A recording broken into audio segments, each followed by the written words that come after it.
بسم اللہ الرحمن الرحیم۔ اللہ تعالیٰ کے غضب اور عذاب سے پناہ۔ حضرت عائشہ صدیقہ رضی اللہ تعالیٰ عنہ فرماتی ہیں کہ ایک رات میں نے نبی کریم صلی اللہ علیہ وآلہ وسلم کو بستر پر نہیں پایا تو میں آپ صلی اللہ علیہ وآلہ وسلم کو ٹٹو لینے گئی۔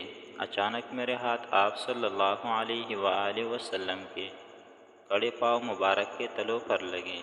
آپ صلی اللہ علیہ وآلہ وسلم سجدے کی حالت میں یہ دعا مانگ رہے تھے: اللہم اعوذ برضاک من سخطک وبمعافاتک من عقوبتک واعوذ بک منک لا احصی ثناء علیک انت کما اثنیت علی نفسک۔